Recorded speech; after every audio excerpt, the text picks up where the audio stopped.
Les zombies. C'est quand même fascinant l'engouement qu'il y a pour cette créature imaginaire. La perte de contrôle, le retour à l'état sauvage, instinctif. On aime à se demander qu'est-ce que l'on ferait en cas d'apocalypse. Les optimistes disent qu'ils se cacheraient dans un abri, les pessimistes disent qu'ils finiraient dévorés, et les rêveurs, ou naïfs, c'est vous qui voyez, qu'ils seraient des héros. En tout cas, ce qui est sûr, c'est que si ça arrive, on pourra voir le vrai visage de l'humanité. Bonjour à tous et bienvenue dans Imaginarium, l'émission de création d'univers imaginaires. Sans doute le sujet le plus demandé depuis l'épisode 3 d'Imaginarium, on va parler d'un genre très médiatique et qui attire les passions, le post-apocalypse zombie.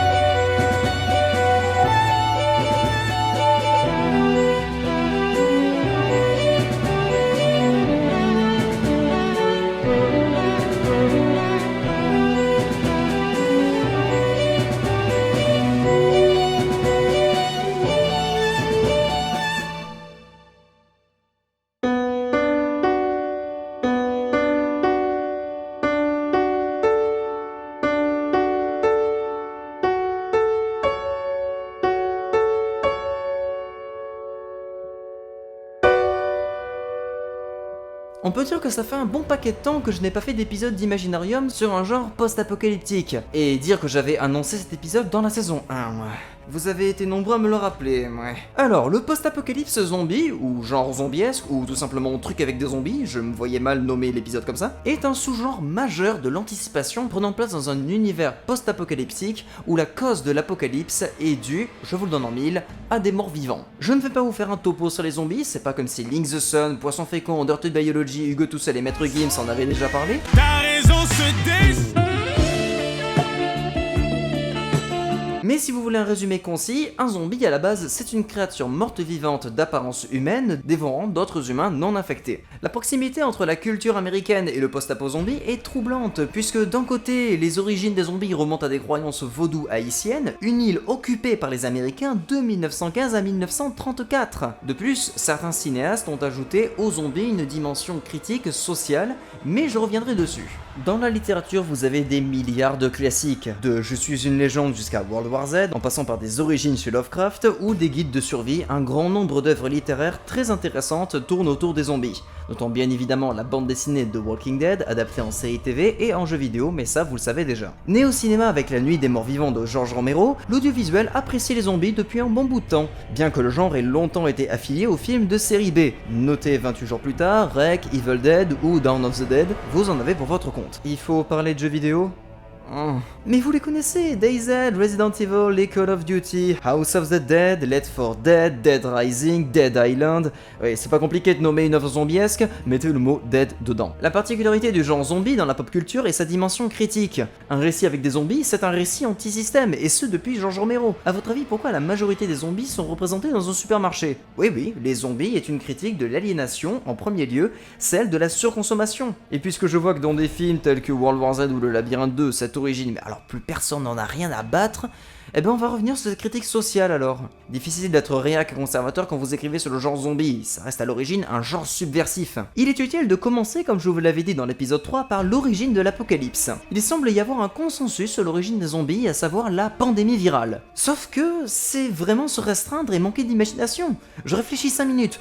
Une cause naturelle de l'anatomie humaine, une expérience scientifique, un insecte parasite, des radiations, le venin, tout est possible. Nous allons partir sur ce scénario. Faute à une mutation biologique due à la pollution, un tout nouvel insecte vit le jour, à savoir le moustique Nada. Il avait pour particularité de rendre les humains fous dans un premier temps, les décomposer dans un second temps, et les rendre violents dans un troisième temps. Les grandes instances vinrent à bout de la créature, et les derniers malades étaient soignés. Or, certains malades s'étaient réfugiés sur 4 îles abandonnées, et là-bas se développèrent et mutèrent de leur côté. Les îles se surpeuplant et les autorités ne pouvant rien faire militairement parlant, continuèrent d'isoler les monstres. C'est sans compter sur la pollution grandissante de la planète que les mers s'asséchèrent et les îles, jointes à des marées très basses, devinrent une par une des presqu'îles, libérant les créatures. La totalité des continents furent submergés, la pathologie zombie fut propagée par tous les insectes piquants, et par toute plaie en contact avec un zombie, ainsi que par relation sexuelle avec un zombie, mais comment dire que c'est pas beaucoup arrivé. J'expédie un peu vite l'origine, on a vraiment beaucoup à faire pour l'univers. Vous remarquerez que je ne développe pas le monde dans lequel nous sommes, c'est normal, c'est une technique. Le post-apo sous-entend souvent une grande perte de repères. Je développerai une carte de secteur, mais pas plus. Je ne vous dis même pas si l'action se déroule sur la Terre ou sur un monde imaginaire. Non, développer un univers, c'est pas juste développer une carte. Ce n'est d'ailleurs qu'un détail et franchement pas ce qui me passionne le plus dans la création. Ce que j'adore, c'est créer des catégories. J'adore les catégories. Comme je vous l'ai dit, les zombies ont muté sur 4 îles différentes. Listons-les et développons-les. D'abord, il y a les zombies de type alpha, que l'on surnomme les spadassins. Il s'agit d'une race de zombies s'étant développée sur une grande île riche en ressources, et donc ont toujours vécu en indépendance des autres. Faisons d'eux des zombies redoutablement immenses et violents. Il ne fait aucune différence entre humains, zombies et même autres spadassins. Ils dévorent tout le monde. Sa force est colossale et son intelligence quasi nulle. C'est une machine à tuer, mais étonnamment le moins redouté par les communautés humaines saines. Bah oui, même s'il est gros, il y en a qu'un seul à la fois. Ensuite, les zombies Delta, dont leur fonctionnement se rapprocherait d'une fourmilière. Ils bâtissent dans les sous-sols des galeries rudimentaires et utilisent des os humains comme fondation. Ils chassent en meute entre guillemets organisée et ne laissent rien sur leur passage. Cependant, leur point faible est l'isolement. Ils sont incroyablement stupides et aussi inoffensifs qu'une mouche perdue lorsqu'ils sont isolés. Notons les zombies Kappa, ce sont les plus intelligents. La pathologie étant altérée par le premier remède, désormais inutile faute de mutation, n'ayant pris possession de la victime qu'à moitié. Ce sont donc des semi-zombies intelligents. Ils savent à moitié parler, savent se servir d'une arme, mais gardent leur faim de chair humaine, et peuvent mettre au point des plans pour attaquer une communauté entière. Enfin, la dernière catégorie et la plus redoutée, les zombies Omicron. Leur particularité est qu'ils ne durent pas plus de 4 heures lorsqu'ils sont infectés, puisque leur pathologie est au stade le plus avancé. Leur peau et leur chair fondent à vue d'œil et se répandent sur le sol jusqu'à ce qu'il ne reste qu'un squelette et quelques organes fonctionnels à la fin de l'infection. Ils sont d'une rapidité fulgurante et d'une violence terrifiante. Ils survivent grâce à un nuage de spores dégagé à leur mort, suffisant à être inhalés pour devenir l'un d'entre eux. Pour vous repérer, je vais développer tout un secteur avec 4 figures types de villes.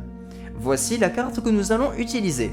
Pour un peu d'originalité, on a fait un univers de post-apo arménien il y a quelque temps. Désormais partons sur un univers hispanique. Abonné espagnol, j'adore la sonorité de votre langue, je tiens à vous le dire. D'ailleurs, notre secteur se nommera El Desierto. J'utilise la méthode de la traduction comme je l'ai développée dans la fantaisie japonaise. Je tiens à le préciser, faites attention avec l'emploi de l'espagnol, c'est très vite ridicule. Et enfin, El Diablo. El Diablo. El Diablo Qui est un cliché raciste sur pattes aussi. C'est homies, c'est que je viens de la... Sur la carte, vous voyez ici la ville de Blanca. La particularité de cette ville est que ses habitants ont perdu un siège orchestré par des zombies Kappa, vous savez, les zombies intelligents. Or, au lieu de les dévorer, les zombies eurent une idée bien meilleure à long terme. Forcer les habitants à renforcer les remparts de la ville. À cause de la peur constante de se faire dévorer par un Kappa, les habitants obéissent docilement et se divisent en ouvriers, serviteurs, constructeurs d'armes, etc. Un phénomène s'est alors vite remarqué, les habitants ont très vite perdu la raison et une grande partie d'entre eux travaillent sans plus jamais réfléchir, par peur. Cependant, certains encore conscients tentent tant bien que mal à mettre fin à cette emprise. Journal de bord 904. Et ils nous ont eu, les enfoirés. Ces animaux, on les pensait bien plus cons que ça, mais faut croire qu'on les avait sous-estimés. Ah mais c'était insidieux, hein. Utiliser notre peur pour nous neutraliser, et on les suit. Mais ça ne se passera pas comme ça. Carlos, Juan et moi, on a déjà rassemblé le nécessaire. On va la faire péter leur tour.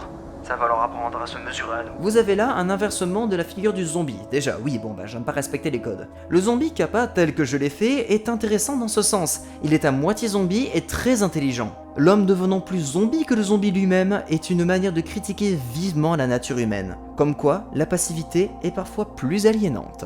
Revenons sur la carte, traversons les grands chemins du désert ibérique et tournons-nous vers cette ville, tiens. Que leur arrive-t-il? Iglesia Real.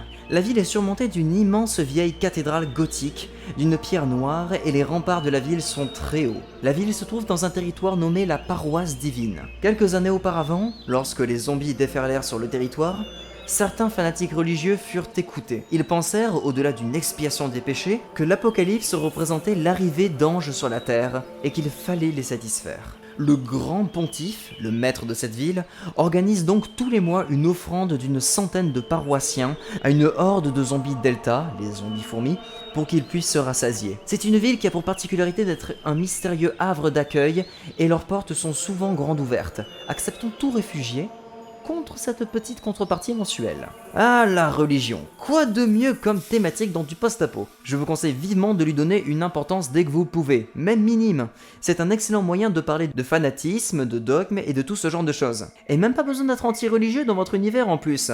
Faudrait que je parle de la religion dans les univers un jour. Continuons notre route vers une autre ville à quelques kilomètres de là, vers Chilito. Il s'agit d'un ancien centre de recherche contenant une faculté de biologie. Lors de l'apocalypse, les étudiants s'organisèrent vite pour chercher un nouveau remède à la pathologie. Tous les élèves et le reste des professeurs s'associèrent et étudièrent un zombie alpha dont son caractère cannibale envers les autres zombies les intriguait. Leurs expériences pour la survie abandonnèrent rapidement toute éthique et les quelques L1 et autres élèves moyens furent utilisés comme cobayes pour créer un autre zombie, le bêta. Un zombie alpha n'attaquant que les autres zombies. Ils en créèrent une armée de 200 zombies bêta. Or, l'expérience rata complètement et les zombies ne se dévorèrent pas juste entre eux, gardant leur faim de l'humain intacte. Un bâtiment complet fut ainsi abandonné. Pour lutter contre cela, les élèves décidèrent de prendre les choses en main en créant des zombies Omicron pour récupérer le bâtiment. Là aussi, un peu de bêtise humaine ne fait pas de mal. L'histoire n'est qu'un éternel recommencement. C'est un dicton qui peut tout à fait être utile pour vos scénarios. Quittons le bâtiment universitaire et partons vers le désert profond du secteur pour voir un certain attroupement de gens. Parfaitement bien organisé, chaque membre de cette troupe nomade possède un objet particulier produisant du son. Pas n'importe quel son, un son de basse fréquence. Ces personnes ont remarqué que les sons graves, faisant trembler le sol, font fuir les zombies sans aucune exception.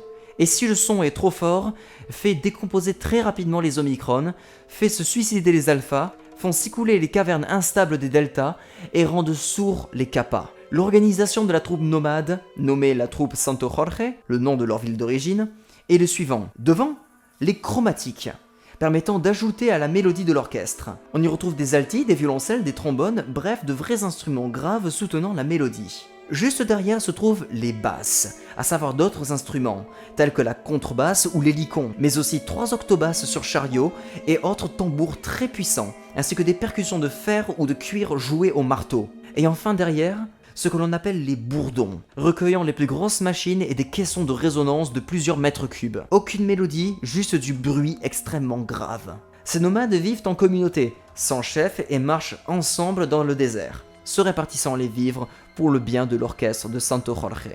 L'univers d'El Desierto est désormais développé, et ce dernier peut parfaitement se prêter à beaucoup de supports. Un jeu de rythme à la Guitar Hero serait très envisageable, où l'on incarne un membre de l'orchestre dans un jeu en ligne, ou encore un jeu de gestion, mais je trouve que ça vend un peu moins de rêve que le jeu de rythme. C'est sur ce que je vous laisse, collègues créateurs, regardez dans la description pour savoir quel instrument vous joueriez dans l'orchestre de Santo Jorge, ça peut être très drôle. Je vous rappelle les manœuvres sympathiques que vous pouvez exécuter, le like, le partage, le commentaire ou encore l'abonnement.